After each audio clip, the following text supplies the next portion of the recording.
Pozdrav svima, Hipatio TV ovde. Vučićevi lojalisti planiraju da izlepe oko 500.000 nalepnica Studenti pobeđuju širom Beograda i Srbije. Ali planiraju da ih nalepe tako što će lepiti uglavnom na, recimo, privatna vozila u vlasništvu privatnih lica, na ulaze od zgrada, dakle na mesta i lokacije koje bi mogli da iziritiraju što je moguće veći broj građana. To sam saznao iz velikog broja izvora na društvenim mrežama, dakle pre svega na Facebooku, ali i na drugim mrežama sam primetio te postove. Dakle, od nekud je to poteklo, do sad se uvek ispostavilo kao tačno te glasine. Ja ne smem da tvrdim da je to tačno i da će to da se desi, jer verujem da su već sada lojalisti saznali da se ta informacija proširila internetom i da će možda preduzeti neku drugu akciju, možda neće preduzeti tu. Ali, kažem, na velikom broju profila sam pronašao informaciju da lojalisti najvjerojatnije nekoliko nedelja ili nedelju dana pred izbore planiraju da nalepe oko 500.000 nalepnica Studenti pobeđuju i da su planirali, ako već nisu, da daju na štampu u jednu ili nekoliko Srpskoj naprednoj stranci odanih štamparija te nalepnice.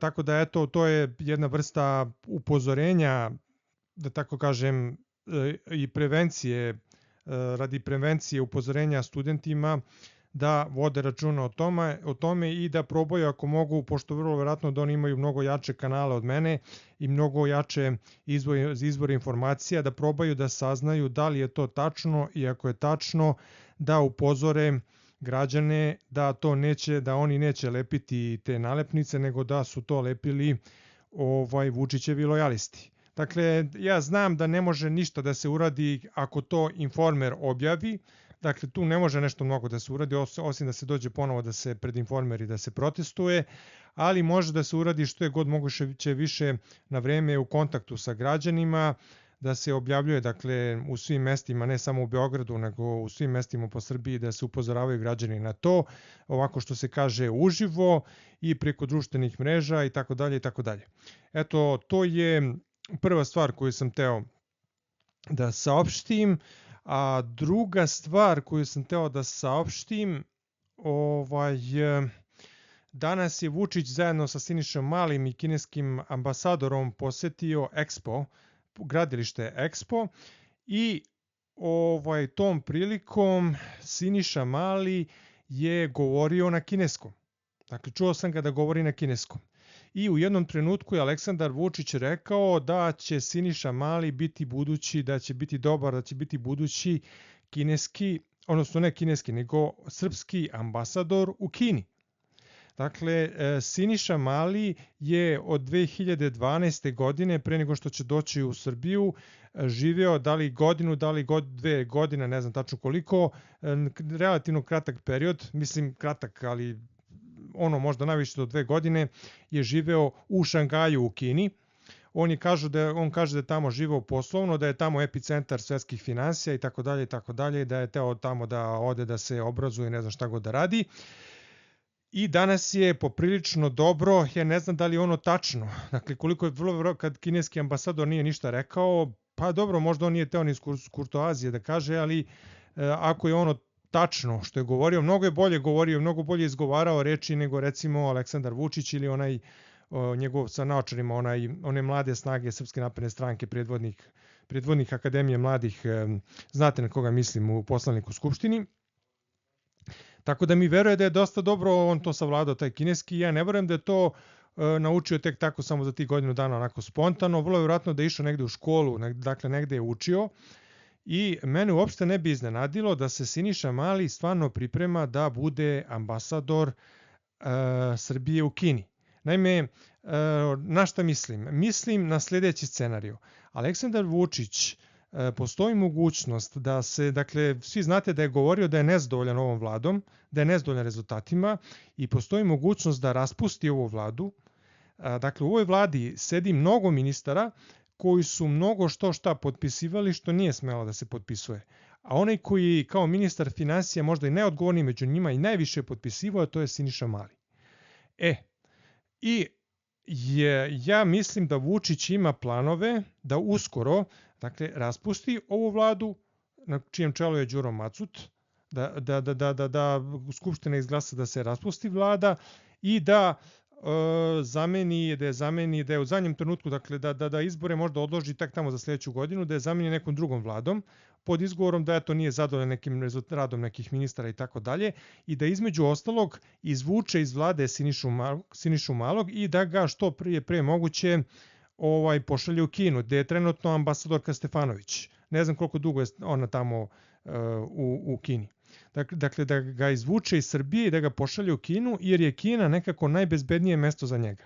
Dakle, Siniša Mali je umešan u mnoge potpise koji se tiču izgradnje pruge Beograd-Subotica Budimpešta, a svi znate da je već otkriveno da je u okviru potpisivanja aneksa ugovora, u sklopu aneksa ugovora za izgradnju, to je dakle ekstenzija, dodatak na ugovor, kad se menjaju neki uslovi u ugovoru, najčešće se povišuju neke cene, troškovi izgradnje, da je fali, dakle da je ukradeno 115 miliona 100 i nešto hiljada, ili 200 i nešto hiljada evra, dakle utvrđeno je da fali, i sada kako da kažem, dakle neko to je mnogo komplikovanije, ali neko najpojednostavljenije objašnjenje bi bilo da su oni jednostavno, recimo, upoređivali, nije to baš tako jednostavno, ali da su oni pratili tokove novca, dakle taj novac je finansirala kineska banka, ne znam sad da li je državna ili Kinezi, mislim da i nemaju privatne banke, kineska neka investiciona banka, a u stvari suštinski finansijer tog projekta je bila vlada Srbije, koja je pozajmila od kineske banke te pare. Razumete? Kapirate?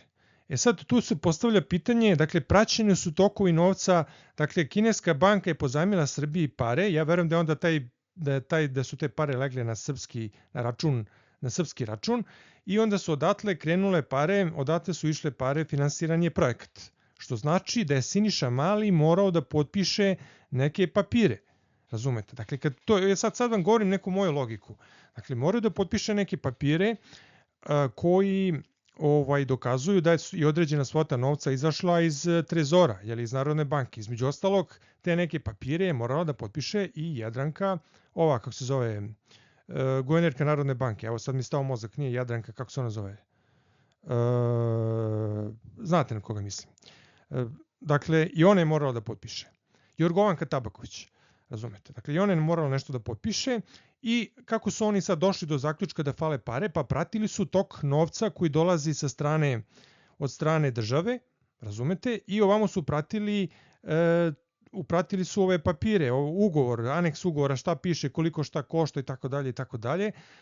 To je, kažem, je mnogo složenije zato što tu ima mnogo tih nekih od izvođača, podizvođača, te pare su prošle kroz razne ruke i tako dalje i na kraju su zaključili da postoji razlika od 115 miliona 200 i nešto hiljada dolara da fali, razumete, kapirate. I, kažem, taj novac je između ostalog pošao iz vrlo verovatno, ne znam odakle, iz Trezora gde se čuvaju te pare, već kako to ide, sa računa uglavnom države Srbije i tu je dakle nešto morao da potpiše Siniša Mali. Ali nije to samo to problem. Problem u tome što je Siniša Mali sve živo potpisivao, sve ove zakone, ovo premošćavanje tendera, sve ove projekte, pare, gde god su išle nekakve pare od strane države Srbije, tu je morao da stoji nekakav potpis Siniše Malog. Pa ako tome dodamo, na primjer, aferu 24 stana, gde je Siniša Mali tvrdio da je neko falsifikovao njegovu ličnu kartu i potpis i da je pomoću te lične karte kupio ta 24 stana, pa je dokazano, pa su odavde iz Srbije ljudi poslali dopis, on tvrdi da su neki bugarski grafolozi utvrdili su da je falsifikovan, kako se zove, taj potpis, pa su onda oni slali potpis Ministarstvu unutrašnjih poslova u Bugarskoj, odavde su slati i KRIK i još neke organizacije su slale i dobili su odgovor da niko, dakle poslali su godinu, 2-3 dana posle tog slučaja, navodno je pokrenut postupak u Bugarskoj da se utvrdi ko je to falsifikovao i oni kažu da niti je ko uhapšen, niti je pokrenut bili kakav slučaj, niti postoji bilo kakva vest o tome u Bugarskoj. Razumete? Dakle, uopšte niko, ako je njemu neko falsifikovao potpis i ličnu kartu, to je ozbiljno krivično delo i to mora da se pokrene krivični postupak, posebno kad je u pitanju ministar, no ne znam da li beše tad bio ministar ili gradonačelnik, šta je beše bio, uglavnom bio je neki funkcioner, dakle jedne susedne zemlje, to je skandal, dakle to je morao da se pokrene krivični postupak da se to istraži, međutim više puta su dobili povratne informacije, više puta su slali i više puta su dobili povratne informacije da niti je ko šta reklamirao, niti je bilo kakav proces pokrenut, niti se zna bilo šta o tome u Ministarstvu unutrašnjih poslova Bugarske. Dakle, i postoji papiri i dokazi neki sa Devičanskih ostrava i tako dalje, da Siniša Mali u stvari jeste kupio te stanove. I takođe postavlja se pitanje šta će jednom ministru, on ima preko 50 nekih računa, offshore računa na Devičanskim ostrvima, ne znam gde još, vrlo moguće možda ima i, ne znam, na Bahamima, ne znam, ko zna gde sve ima račune, razumete, kapirate. Dakle, pa se setimo kad je potpisao, kad mu je Vučić tražio onih 100.000, ne znam koliko za Crvenu zvezdu, kad je takođe mimo bez rebalansa budžeta dao, kad je izašao onaj audio snimak, ona afera, pa Millennium Team, dakle svi ga povezuju sa Millennium Teamom, njegovog brata, tu postoje, oko vezi Millennium Teama postoji brojne afere u vezi Expa, pa afera London, postavlja se pitanje kojim parama je platio deci srednju školu u Londonu, ne znam koliko desetina hiljada evra je to koštalo. Dakle, opet je platio nekim parama tamo iz inostranstva i povukao iz nekih računa, ne znam šta je bilo. Pa sporno, ajde, to je po meni najmanje sporno od diploma, pošto vi sad kad biste uzeli da proverite diplomu 70-80% ovih profesora koji sad predaju na državnim univerzitetima, vi biste našli bar jedno 10-15 sporne sadržine njihovih doktorata. Kod malog je to naravno bilo mnogo više, kod malog je to išlo, u prvom mahu je išlo na 40%, ako se ne varam, tako nešto. Dakle, skoro polovina doktorata je bila falsifikovana, ali kažem, ajde to i nekako, i to i takako je važno, ali ajde to. Dakle, Mali, ako se desi kojim čudom da ta nova studentska vlast bude iole pravična, iole, kako da kažem, učinkovita, vlast koja će da deluje konkretno i brzo, dakle neće nešto da odugovlači, da nešto zataškava, da ne znam šta, nego će da odmah od starta da krene konkretno da radi ono što treba da se radi. Siniša Malić je jedan od prvih, ako ne prvi, na tapetu. Dakle, on i Andrej Vučić i Lončar su tu, se trkaju ko će biti prvi na tapetu, jer previše je afera vezanih za njih i za Vučića takođe. Dakle, previše afere koje oni nisu uspeli da dokažu da nisu tačne, čak naprotiv dokazano, evo vidite za ovo 24 stana, na neki način, ne na neki način, nego već na neki način dokazano da je to tačno, da je on sumnjivim novcem kupio ta 24 stana i tako dalje. Tako da me uopšte ne bi čudilo da se ovo desi i da Siniša Mali ode u Kinu da bude ambasador. Zašto u Kinu? Zato što je Kina, kažem, on je potpisivao brojne neke ugovore koji su vezani za poslove sa Kinezima. Dakle, gde su neke kineske državne firme dobijale poslove u saradnji sa srpskom državom i kao takav najsigurnije za njega je, kažem, da se skloni u Kinu, da ga ne bi ti neki srpski organi eventualno gonili i tako dalje i tako dalje. A kažem, Kineze teško da će smeti i te neke sledeće vlasti, da će smeti nešto preterano mnogo da gone te neke kineske firme, razumete, a posebno neće sad da ih gone kada ih štiti Vučićeva vlast, jer ja sam apsolutno za saradnju sa Narodnom Republikom Kinom, ali sam za saradnju u kojoj mora da se vodi računa i o srpskim interesima, pre svega mora da se vodi računa o zdravlju srpskih građana, dakle o zdravlju građana Srbije, o izvorištima vode za piće, o šumama, o ekosistemima u Srbiji i tako dalje. Dakle, to je nešto što je prioritetnije od nekakvih geopolitičkih interesa koje Srbija prioritetniji u smislu da eto sad Srbija treba toga da se odrekne ili i delića čak da se odrekne toga, da bi eto na drugoj strani dobila nekakvu kinesku podršku i ostvarila nekakve svoje geopolitičke interese. Dakle, te stvari su važnije od tih nekih geopolitičkih interesa koji su najvjerojatnije vezane za kinesku podršku u vezi Kosova i za zaštitu interesa Srbije u ekonomskim odnosima recimo sa Evropskom unijom i tako dalje, možda još nekim u još nekim situacijama. Dakle, bilo bi to lepo kad bismo mi mogli da dobijemo tu podršku za Kosovo i tako dalje, ali bez toga da žrtvujemo, kažem, zdravlje naših ljudi, bez toga da žrtvujemo izvore čiste pijaće vode. Dakle, Rio Tinto, podsjetit ću vas da su Kinezi najveći akcionari u Rio Tintu, nisu većinski akcionari, ali ja ne znam sad trenutno koliko imaju. Kad sam zadnji put gledao, imali su, ja mislim, nekih 15%, tako nešto. Sad govorim malo na pamet, u Rio Tintu i bili su najveći akcionar u toj firmi. Sad možda imaju čak i veći procenat akcije. Eto, samo sam te dve informacije teo da saopštim. Dakle, prva informacija, još jednom ponovit ću, prema nezvaničnim informacijama do kojih sam došao iz nekih 15-20 različitih profila na društvenim mrežama. Dakle, uzmite sa velikom rezervom da li je ta informacija tačna. Srpska napredna stranka, odnosno pojedini ljudi Srpske napredne stranke lojalisti, planiraju oko 500.000, već su sada počeli, dali su na štampu oko 500.000 nalepnica Studenti pobeđuju da nalepe na privatnim automobilima, na ulazima u zgrade, na mestima, na lokacijama koje bi mogle da iziritiraju veliku grupu građana koji se povezuju sa imovinom na tim lokacijama.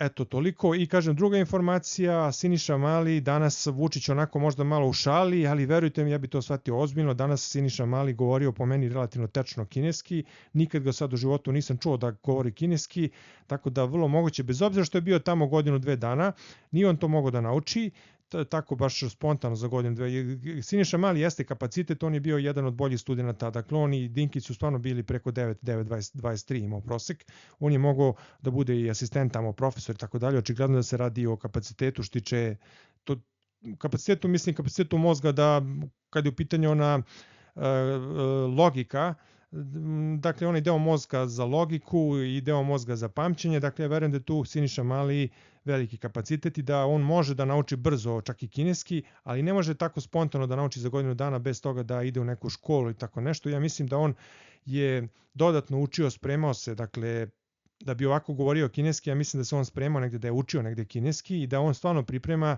sebe da bude srpski ambasador u Kini. Da li je to tačno i koliko je to tačno pokazat će naredni period. Dakle, vidjet ćemo prvo da li će Vučić da raspusti, da promeni neke ministre u vladi, između ostalog da li će da promeni Sinišu Malog, pa ako promeni Sinišu Malog, onda ćemo vidjeti i da li će Siniša Mali otići na mesto ambasadora Srbije u Kini, jer Kina je velika država i može da mu garantuje zaštitu. Pozdrav, do nekog sledećeg videoklipa.